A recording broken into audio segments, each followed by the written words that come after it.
बहुत समय पहले की बात है। बेलापुर गांव में विजय दास नाम का एक धनी सेठ रहता था। विजय दास बहुत ही लालची था। वह अपनी जमीन को ठेके में किसानों को देता था और उन गरीब किसानों से बहुत ही ज्यादा कर वसूलता था।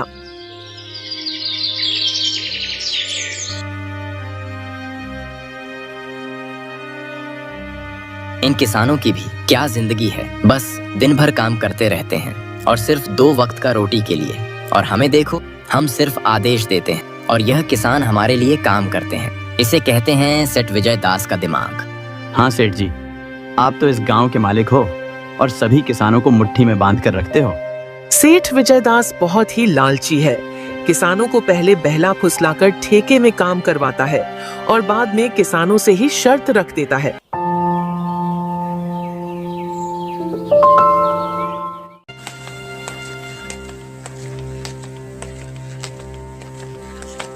सेठ जी, मैंने सुना है कि आप किसानों को अपना जमीन ठेके पर देते हो।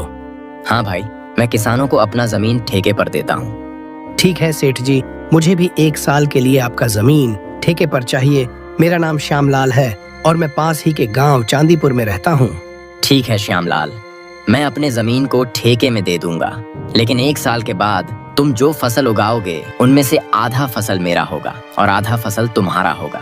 इसी तरह सेठ विजय दास अपनी जमीन को ठेके पर देता है, लेकिन किसानों के सामने एक शर्त रखता है कि फसल का आधा हिस्सा मेरा और आधा हिस्सा तुम्हारा होगा। चलो, जमीन तो मिल गया, अब इसमें खेती करता हूँ। उम्मीद है इस साल अच्छी फसल होगी। मुझे बहुत मेहनत करना होगा, तभी मेरे हिस्से में कुछ बच पाएगा। श्यामलाल दिन भर कड़ी मेहनत से काम करता है और फसल तैयार करता है और फसल तैयार भी हो जाती है। रामलाल फसल की कटाई भी शुरू कर देता है। चलो भाई, इस साल तो बहुत ही अच्छी फसल हुई है। आधा जमींदार ले जाएगा, पर भी मेरे हिस्से में कुछ आ ही जाएगा। अरे सेठ जी, सुनते हो क्या? आपको पता है श्यामलाल अपने फसल की कटाई कर रहा है। इस साल तो श्यामलाल की फसल बहुत ही अच्छी हुई है। ऐसा बात है क्या? श्यामलाल आज फसल की कटाई कर रहा है? चलो फिर चलकर देखते हैं।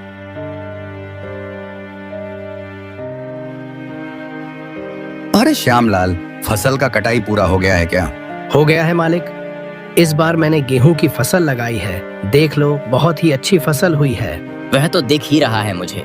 मेरा खेत ही उपजाऊ है, इसकी वजह से इतनी अच्छी फसल हुई है। नहीं मालिक, खेत भले ही उपजाऊ हो, लेकिन वहाँ मेहनत नहीं होगी तो फसल कैसे होगा? मैंने इस साल इस खेत पर बहुत मेहनत किया हूँ सेठ जी। इस खेत पर गेहूं की फसल तैयार करने में मुझे कड़ी मेहनत से काम करना पड़ता था। इसकी वजह से इतनी अच्छी फसल हुई है। क्या बात कर रहे हो यार? खेत नहीं होगा तो तुम मेहनत कहाँ करोगे और कैसे मेहनत करोगे? ये खेत बहुत उपजाऊ है, इसलिए तुम यहाँ पर हो। इस तरह श्यामलाल से शर्त लगाकर सेठ विजय दास अच्छी फसल ले जाता है और खराब फसल श्यामलाल को दे देता है। ये क्या, इतना मेहनत करने पर भी बस इतना ही फसल मिला? ऐसे जिंदगी से तो अच्छा मर जाना बेहतर है। हमेशा दूसरों के इशारे पर काम करो, पता नहीं खुद का जमीन कब होगा। श्यामलाल इस तरह जैसे तैसे अपना जिंदगी काटे जा रहा था। फिर एक दिन श्यामलाल का बेटा हरीश शहर में अपनी पढ़ाई खत्म करके अपना गांव चांदीपुर आता है और जब हरीश गांव का नजारा देखता है तो हरीश को बहुत दुख होता है। पिताजी, क्या हुआ हमारे गांव को? बहुत सुना सुना लग रहा है। श्यामलाल हरीश को सारी बातें बता देता है और गांव के सभी आपदा हालात और गांव के जमींदार के बारे में भी बता देता है कि किस तरह सेठ विजय दास किसानों को धोखे में रखकर किसानों का जमीन को लूटता है। चलो कोई बात नहीं पिताजी, दुखी मत हो, इस बार मैं खेती करूंगा। हरीश ने सेठ विजय दास को सबक सिखाने और सभी किसानों को इंसाफ दिलाने की प्रतिज्ञा ली। फिर एक दिन हरीश सेठ विजय दास जी के घर जाता है। सेठ जी, पिताजी की जगह इस बार मैं खेती करूंगा। मुझे ठेके में कोई भी एक जमीन चाहिए। अरे तुम जाओ, अभी तुम्हारे पास इतना ताकत नहीं है बच्चे कि तुम खेती कर पाओ। नहीं सेठ जी, आप ऐसा मत बोलिए। मैं पढ़ा लिखा हूँ, लेकिन हूँ तो एक किसान का बेटा ही ना। खेती मेरी धर्म है। चलो ठीक है, मैं मान लेता हूँ। और वैसे भी आजकल क्या काम रखा है, अब पढ़ लिख कर वैसे भी तुम बेरोजगार घूम रहे हो। इससे अच्छा तुम थोड़ा खेती बाड़ी भी सीख लो। आपका बहुत बहुत धन्यवाद सेठ जी। धन्यवाद बाद में देना, पहले मेरा नियम और शर्तें सुन लो। क्या शर्त है सेठ जी, आप बताइए। अरे यह लड़का तो नया नया खेती बाड़ी कर रहा है। चलो इस बार कोई नया शर्त बता देता हूँ। पिछले बार इसके पिता ने गेहूं का फसल लगाया था, यह भी गेहूं का ही फसल लगाएगा। अब की बार मैं यह शर्त रख देता हूँ कि ऊपर का हिस्सा मेरा होगा और नीचे का हिस्सा इस लड़के का होगा। अच्छा हरीश, तो सुन लो, शर्त यह है कि तुम जो भी फसल लगाओगे उसका आधा हिस्सा मैं रखूंगा और आधा हिस्सा तुम रखोगे, लेकिन ऊपर का हिस्सा मेरा होगा और नीचे का हिस्सा तुम्हारा होगा। बोलो तुम्हें यह शर्त मंजूर है? ठीक है सेठ जी, मुझे मंजूर है। बिल्कुल ऐसा ही होगा जैसा आप चाहते हैं। फिर अगले ही दिन से हरीश काम करना शुरू कर देता है, लेकिन हरीश ने इस बार गेहूं के जगह आलू का फसल लगा दिया और आलू का फसल बहुत ही अच्छा हुआ।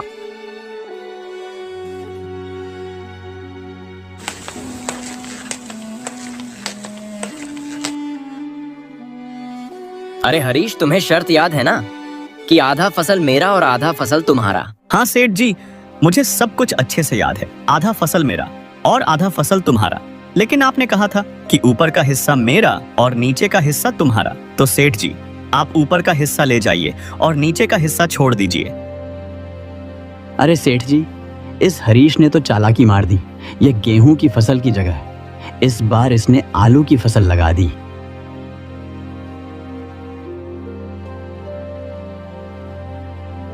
यह सच है हरीश कि तुमने इस बार गेहूं की जगह आलू की फसल लगाई है?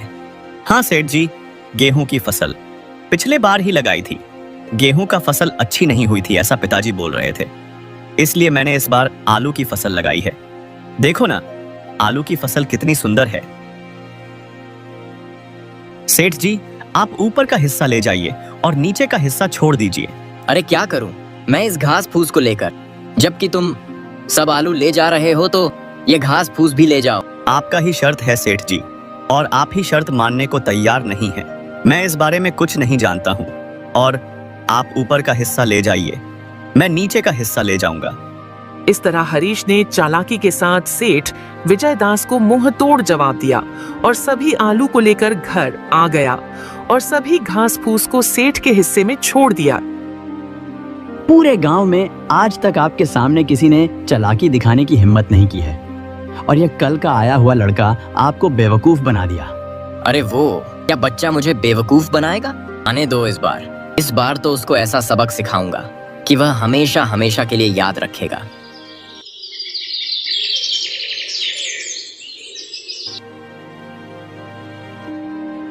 फिर कुछ महीनों के बाद हरीश दोबारा से सेठ विजय दास के घर जाता है। अरे लड़के, इस बार क्या चाहिए तुझे? ठेके पर जमीन चाहिए सेठ जी। फिर तो मेरा भी हिसाब सुन ले लड़के, इस बार कुछ चालाकी नहीं चलेगी। इस बार फसल का नीचे का भाग मेरा होगा, ऊपर का भाग तुम्हारा होगा। बोलो क्या तुम्हें यह शर्त मंजूर है? बिल्कुल मंजूर है सेठ जी। इस बार फसल का ऊपर का भाग मेरा ही होगा और नीचे का भाग आपका होगा। इस तरह हरीश सेठ जी से बात करने के बाद अपना घर वापस लौट आता है और फिर इस बार दोबारा से खेती करने की तैयारी में जुट जाता है। हरीश इस बार गेहूं की फसल लगाता है। इस बार तो गेहूं का फसल खूब अच्छा हुआ है, मजा आ गया। अब आने दो उस लालची सेठ को, फिर बताता हूं उसको। कुछ सप्ताह के बाद सेठ विजय दास हरीश के खेत पर आता है। जैसे ही सेठ गेहूं के खेत पर पहुंचता है तो उसका दिमाग चकरा जाता है। अरे यह क्या, इसने तो इस बार गेहूं की फसल लगा दी। यह लड़का हरीश जितना मैं सोच रहा था उससे कई ज्यादा होशियार निकला। नमस्ते सेठ जी, कैसे हो आप? देखिए सेठ जी, इस बार मैंने गेहूं की खेती की है और आपने शर्त रखी थी कि ऊपर का हिस्सा मेरा होगा और नीचे का हिस्सा आपका होगा, तो फिर ले जाइए आप नीचे का हिस्सा। इस तरह से हरीश ने अपना दिमाग का इस्तेमाल करके फिर से सेठ को बेवकूफ बना देता है। अरे सेठ जी, उस छोटे से बच्चे का दिमाग तो देखिए। आप जैसे महाजन को भी अपने बुद्धि के बल पर बेवकूफ बना दिया। तुम सही कह रहे हो रामू, मैं उसको छोटा ही समझ रहा था। उसने तो मुझे बेवकूफ ही बना दिया। आने दो दोबारा, फिर उसको बताता हूँ। हरीश ने गेहूं की कटाई की और सारे फसल को अपना घर ले आया। हरीश गेहूं का फसल लाकर गांव के जरूरतमंद लोगों में बांट दिया। हरीश और उसके पिता दोनों ही बहुत खुश थे।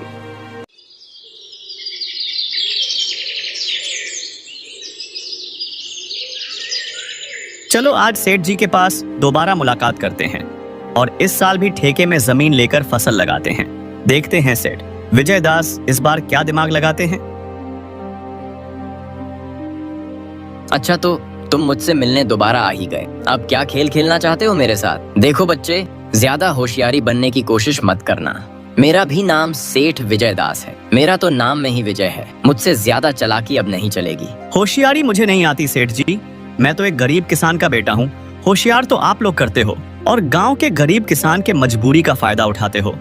ये लड़के ज्यादा ज्ञान मत बांट, काम की बात कर, वरना यहाँ से चलता बन। सेठ जी चलिए काम की बात करते हैं। मुझे इस साल भी आपकी जमीन ठेके पर चाहिए। बताइए इस बार आपका क्या शर्त है?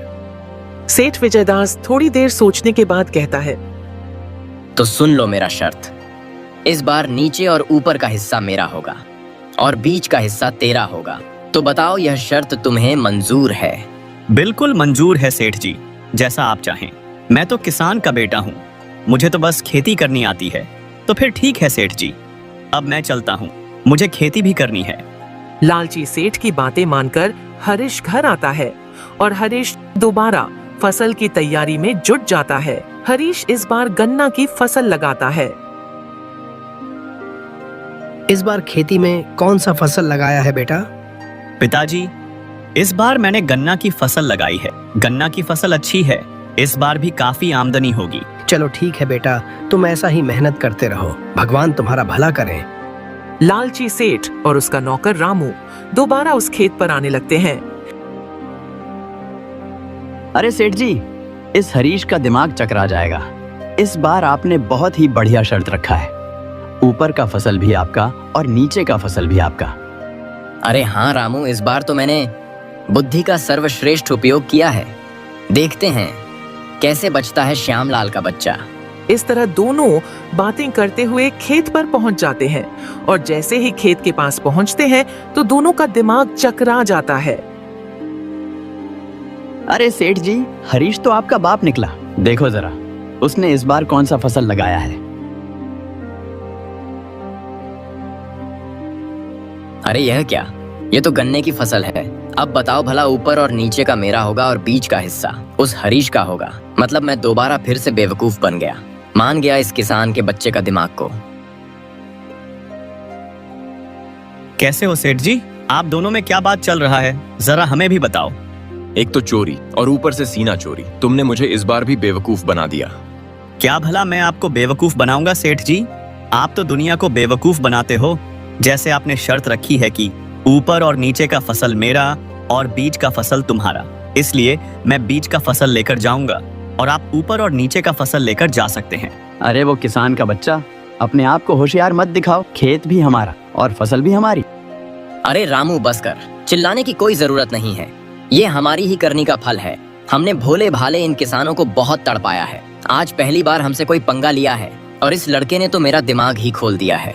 समझ गया, मैं अब किसी भी किसान को परेशान नहीं करूंगा। सबकी मेहनत का बराबर पैसा दूंगा और जितना भी किसान का जमीन मेरे पास गिरवी है मैं सभी को वापस कर दूंगा। सेठ जी, आपने बिल्कुल सही बात कही है।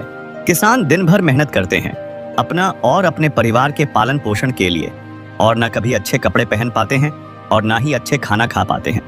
किसान दिन रात दूसरों की पेट भरने के लिए अपना पेट जलाते हैं, इसलिए इनको तड़पाना ठीक नहीं है। इसका हक तो इन्हें मिलना ही चाहिए। इस तरह हरीश ने अपने बुद्धि के शक्ति से लालची सेठ को भी हरा दिया और सेठ विजयदास ने सभी किसानों का जमीन को वापस कर दिया।